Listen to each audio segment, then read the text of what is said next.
Hello, welcome. Dr. Stephen Farmer here. Many of you know me, and I wanted to do a brief talk on how to deal with fear and anxiety. Um, that's a big topic. I could probably spend at least a couple of hours on that, but we're going to try to cut to the chase and keep it condensed, and then offer a brief, again, brief oracle card reading. Fear. Somebody once said the best way to get rid of fear is die. And that's kind of a morbid joke, but that's true because fear serves a purpose for us. It's instinctual. It helps the body and also the mind to know when to run, when to flee, when to take action, or when to hold still, which is called a freeze. So it's a valuable part of our makeup is fear. However, what happens is that fear can be conditioned.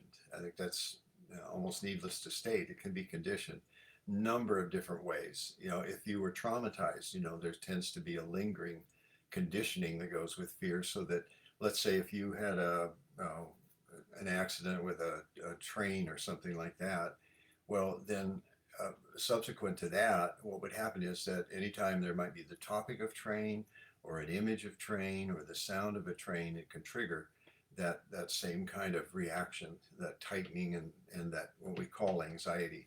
But it really is conditioned fear, and that's frankly what a lot of anxiety is about too. Is conditioned.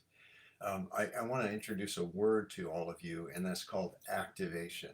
It's a very neutral word, which just the implication is that the nervous system is activated. Sometimes by changing the name, reframing it that way, I think it helps to know that you will be activated at times. If there's a sense of danger, you will be activated. It's quite natural. Again, the problem is that sometimes that fear gets conditioned to certain circumstances. It's just very understandable. Animals, same thing goes on with animals. They can be easily conditioned to fear response if they are trained in a way, if they've associated certain circumstances, etc., with fear. We've all seen that perhaps in videos, etc., of animals, hopefully just in videos, but or getting rescue pets or cats or dogs that have been abused in some way. Um, the tendency when we go into this kind of response or reaction, more accurately, is the first thing that the instinctual self wants to do is to get out of there. That's quite natural. It's the first thing we want to do. If someone feels trapped in some way, then there's a couple of other possibilities. One is they remain trapped and freeze in that way, and all the musculature freezes. There's no way out, and there's no way to run. The other response, of course, would be running, escaping from the situation as best we can. So I invite you all to look into that a little bit further, and just watch your own, observe your own reactions.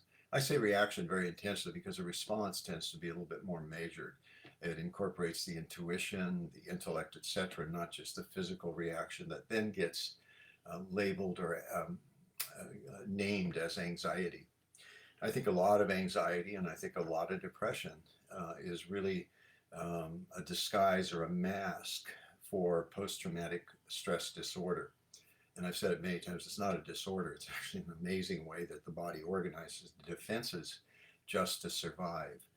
So that's a couple of thoughts about it. Let me see. I look at my notes here. What to do? What do you do? Hey, take up some sort of a calming practice. And the calming practice, what I mean by that is anything that allows the activating part of your nervous system to shift over to the calming part, the sympathetic and then the parasympathetic, to calm yourself down. Also to know that it takes a little while longer to get to that relaxed state than it does to be activated.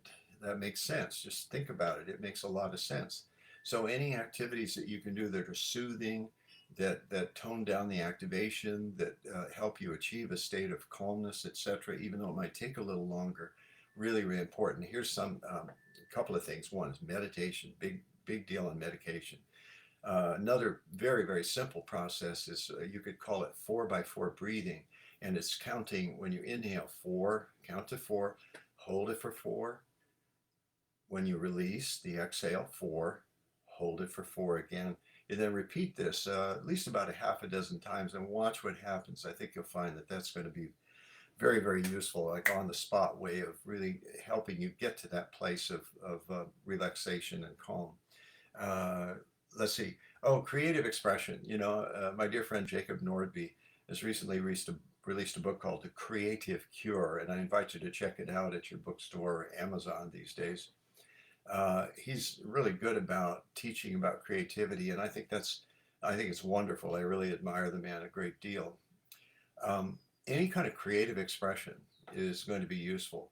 What I mean by that is if you go into a state of fear, panic, whatever, it's better to express that outwardly in some way. And that could be through dance, through singing, through drawing, through art, through any kind of creative expression that brings some of that out in some way.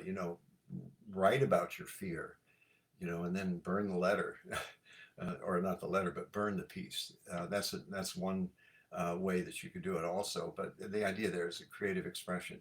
Exercise, absolutely important. You get out and walk. Even just walking every day is going to help you because it does excuse me, it does spark the endorphins. When you exercise, so you do more easily come to a state of calm after a period of exercise, typically. Let's see what else.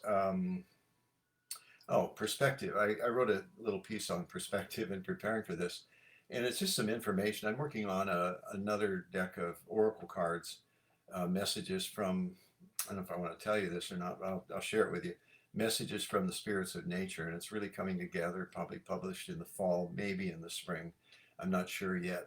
But I was writing about sun and some informational research about the sun. And there was one piece I read that just kind of shook me a little bit for a while, and that the sun is now considered to be a small dwarf star, and it's going to expand eventually into a red giant. And about 130 million years from now, 130 million years from now, I read this, and it will be so large it will encompass what is now the the circuit of the Earth. And I went, wow, that's that's really something for us to worry about, right? Anyway, it puts it in perspective. This is the life you have right now, and the more you can really live it, the better. Whatever is presented to you, you can manage it. If you have to reach out to some support for that, that's great. Do it. Do some of these other things to help deactivate that nervous system. That's going to help too. Put things in perspective. We are like just a little dot in the whole entire book of the universe. And so let's take advantage of that, this experience we call life.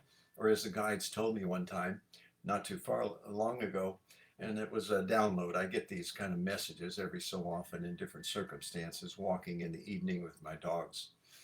And the voice said, life is just about experience. That's it. All the rest is details, but start with that. So life is just about experience. Anyway, a few tips here and there. Again, I could talk about 3 hours at least about this, but I'm going to, I'll show them to you here. There we go. Earth Magic Oracle cards. A lot of you are familiar with them. Here it is. I did a blessing and a prayer, a thank you prayer, because all my prayers are thank yous. And I'm going to pull out a couple of cards, set them out here in front of me, and then we're going to do a really quick reading. And I say quick because, you guys have busy lives, and I don't want to take a lot of time to do this. And it is going to be up on Facebook. So, all right, here we go. 3 cards: ceremony, invocation. You can see that without the glare. Invocation, waterfall, effortless. I like that one. Yeah, well, I like them all, but this one, childhood, innocence. And I'm just going to make a couple of comments about each one of those. And you can also, by looking at the images, by looking at the cards themselves. Let's see if I got this right to left. Anyway, ceremony was the first one. Just looking at these, the images might inspire something. The word itself might inspire something. Trust your gut about that. Trust your own intuition. That's the way to work with any oracle cards, not just these. Ceremony, invocation. The invocation that took place just before I started here is a small ceremony. It took all of like a minute and a half to do. So any kind of action you take, such as something like I'm doing now, do a prayer, an invocation of some sort. Create it as view it as a sacred ceremony. Take a glass of water, for instance. And every morning, take a glass of water, pour a little bit on the earth, thank Mother Earth for all the blessings that she gives us, then take a sip. That's a ceremony. It's simple. There are simple ones like that, and then there are more complex ones. Peruvian ceremonies, a lot of detail in those, a lot of sacred elements to it. But anyway, invocation, that's what it's telling us about dealing with fear. The second one is waterfall, effortless. That's being able to go with the flow, sort of a theme with the effortlessness. Rather than, I think when we bump up against something that doesn't accord with our plans, our intentions, whatever it may be, we're bound to feel at least disappointment, maybe get angry, maybe feel like, God's got it out for me or something like that. Get over it, as soon as you can. There's a friend of mine, dear friend of mine, who's in spirit world, but oh God, forgive me for this, but he used to say most things in life are two phrases. Do I dare say this on Facebook Live? But they are, shit, oh well. I don't mean to offend anybody, but I've added to that, how long does it take to get to the oh well? And I agree with him. Not everything, but most things in life are like that. Isn't that true? We whine and complain, and I'm amongst the best at whining and complaining. I just don't want to hang out there, dwell there. And third card, childhood innocence, having to do with the question about fear and anxieties. Yeah. Oh man, to recapture that innocence, that we were born into. And one piece that I came across, it was in the Osho Zen Tarot cards about innocence and wisdom that I love. I absolutely love. In fact, I've sort of paraphrased it, here and there. And that is that wisdom comes when you recapture the innocence of childhood. You've had a life of experiences. You've had the suffering, the joys, just all the tremendous experiences. And if you're listening to this, you're still here no matter what. No matter even if you have some suffering going on right now, you are still here. What a tremendous gift it is just to be alive. It's not a privilege. It's not a right. Come on, it's not. It is an honor and it is a blessing to be alive with everything that we have been through in our lives and that we will continue to go through. It's just what is happening in the circumstances of our life. Anyway, blessings to all of you, and thanks for tuning in. And you can deal with this fear and this anxiety. I know you can. Sometimes it's a management issue.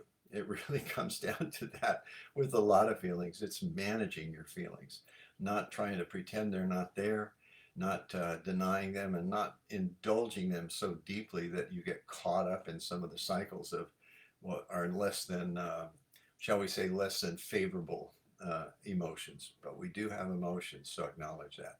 Anyway, tuning out now. God bless you all and take good care of yourselves.